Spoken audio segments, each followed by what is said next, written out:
Reaction to VenomFangX's Why I Am Not an Atheist, Part 1. For my first YouTube video, I'd like to respond to VenomFangX's, otherwise known as Sean's, testimonial of why he is not an atheist. I'm clipping out most of his introduction because he spends it merely explaining the origin of his moniker. Apparently Venom, Fang, and X are taken from cartoon characters. And I think that's kind of poetic in a way. However, telling us that his name came from various comic book characters and video game tunes does not tell us why he chose those names. Hope that clears up the issue for you. No, it really doesn't. So, since we can't tell why Sean chose to call himself Venom, Fang, and an X, and most of us really aren't interested enough to care, now would be a good time to dive into the meat, or at least spam, of VenomFangX's testimonial. Why isn't he an atheist? Let's get back on topic. I wanted to talk about my testimony. I want to talk about how someone who was raised Jewish was an atheist for pretty much their entire life. What's so cute here is that Venom is only 22 years old. He was raised Jewish, but spent pretty much his entire life as an atheist. Not to be condescending, but 22 isn't a whole lot of years to have under one's belt to make such a grandiose statement. Becomes a Christian. This could be interesting. So let's start from the beginning. I was raised in Hebrew school. I was raised Jewish. My parents are Jewish. I was kicked out of Hebrew school at a young age for preaching that we came from monkeys and that I didn't believe in God and that the Big Bang made us all, all that stuff. So here I was at a very young age. I think I was 7 or 8 years old. I was preaching there was no God. Is it just me or are the rest of you having a hard time believing Venom got kicked out of Hebrew school at the age of 7 or 8? That would have made him a first or second grader. Kids aren't kicked out of school for being an atheist, but giving the benefit of the doubt. Continued that way for pretty much my whole life up until June 28th, 2006, which was 2 years ago. Today's 2008. I'm now 22 years old, so I spent from the age of 7 till the age of 20 as an atheist. That's a long time. 13 years isn't that long, especially for those of us who remember dancing to Kool and the Gang.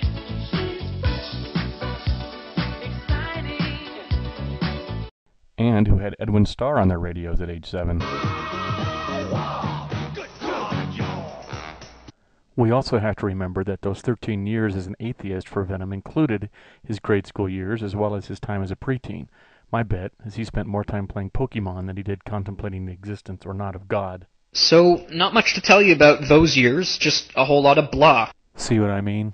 Basically, atheism is like that. It's like the last day of school. That's really exciting when you're young, and as you get older, it kind of loses its appeal, because kind of the structure and the meaning and the purpose you kind of need, because purposelessness, meaninglessness, is kind of lame.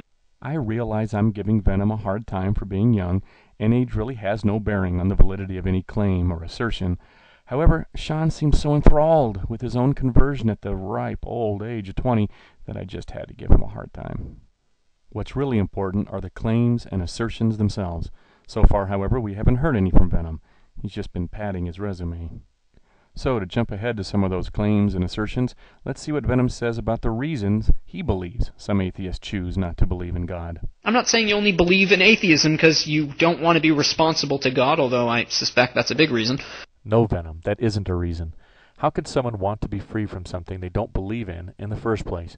Do you feel free because you are not responsible to Zeus, or to Allah, or to the invisible pink unicorn? Not everything has as its reference point your 22 years on this planet. I realize that independence from parental and societal control is something people your age deal with, but there are plenty of atheists in every age group, and not all of us are struggling with issues of authority. It's just total and absolute freedom. No, Venom. Atheism isn't about freedom to do whatever one wants. It's not moral anarchy. Atheism is merely a response to the woefully inept arguments presented by theists in support of their claims. Atheists stop at red lights, atheists don't snatch purses, atheists feed their children, atheists feed their goldfish, atheists say please and thank you. Atheists will even stop to give you the time of day if you ask them for it on the street. How did I go from being an atheist to a believer in God?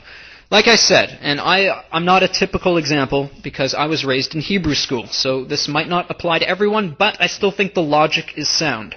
Wait a minute. Didn't Venom tell us that he was ejected from Hebrew school when he was 7? How is that, raised in Hebrew school? Where did he go for the remainder of his grade school years, his junior high years, and his years in high school? If it was public school, then I figure he was fairly typical. I was raised in Hebrew school, so I believed in these Jewish stories, stories like Adam and Eve, Noah's Ark, the flood, Abraham, Isaac, Jacob, the Exodus, Moses, the Ten Commandments, Israel, Jerusalem, King David. What? I thought Venom said earlier that he had preached about evolution and about not believing in God, and that is why he was kicked out of Hebrew school. I was kicked out of Hebrew school at a young age for preaching that we came from monkeys and that I didn't believe in God and that the Big Bang made us all, all that stuff.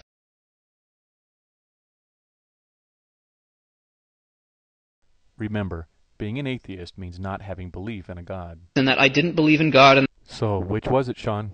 While you were in Hebrew school, did you believe in such things as Adam and Eve, the flood, Abraham, Isaac, and Jacob, etc.? I believed in these Jewish stories, stories like Adam and Eve, Noah's Ark, the flood, Abraham, Isaac, Jacob, the Exodus, Moses, the Ten Commandments, Israel, Jerusalem, King David. Or were you a little snot who challenged your teachers by claiming you didn't believe in God? I was kicked out of Hebrew school at a young age for preaching that we came from monkeys and that I didn't believe in God and that the Big Bang made us all, all that stuff. Remember what the good book says, Sean. Exodus 20:16, "Thou shalt not bear false witness." At any rate, what kicked off Venom's journey out of atheism? Let's find out. June 28, 2006, I started watching these creationist videos. That was your first mistake. But what was that date again? June 28, 2006. June 28th, 2006. That's what I thought he said. But wasn't that the exact same date he claimed earlier to have become a Christian and to have shed his atheism? So here I was at a very young age. I think I was 7 or 8 years old. I was preaching there was no God. And I continued that way for pretty much my whole life up until June 28th, 2006. June 28th, 2006. June 28th, 2006. So, if we're going to buy this story, we have to believe that little Sean was a hardcore, carefree atheist from the innocent age of 7 until the wizened and world-weary age of 20. Then, on one day, after watching a creationist video, he instantly dropped his prior beliefs and became convinced of Christian truth. Sorry, I find that tale a bit too big to swallow. Either that or Sean's atheism was merely based upon intellectual laziness. I'm voting the latter, especially if the creation video Sean watched featured this guy. You don't need to be very smart for this job. At any rate, what was it about this creationist video that converted Sean from atheism to Christianity within 24 hours, after a whopping 13 years as a freewheeling atheist party animal without a driver's license or the legal ability to buy a beer? This is what struck me. The Christians, these non-Jews and Jews, there are Christians who are Jewish, like me. Venom derails for a moment to tell us all that he's a Jewish Christian. This is a bit funny later.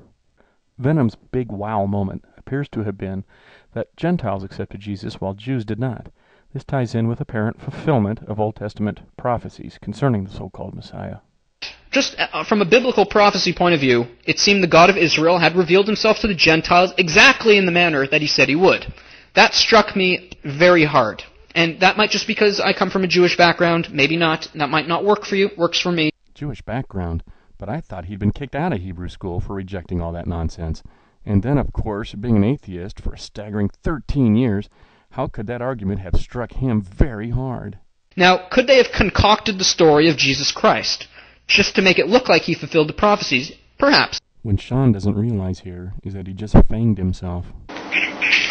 Because if Sean is willing to admit the Jesus story could have been fabricated to fulfill the prophecies, then it's... But that doesn't explain why the Gentiles received him and the Jews rejected him. So Sean's reasoning comes down to simple incredulity. He can't understand how non-Jews bought the Jesus story, fabricated or not. Sean might want to check out Why People Believe Weird Things by Michael Shermer. People choose to believe in a lot of silly things, Sean. Gentiles are no exception. And now here we are 2,000 years later, and billions of Gentiles believe in the God of Israel, including me. Sean's a Gentile? Kind of kills his claim that he came from a Jewish background, doesn't it? That's all the time I have for now. I'll finish my reaction to VenomFang's Why I Am Not an Atheist testimony in my next video. Thanks for watching.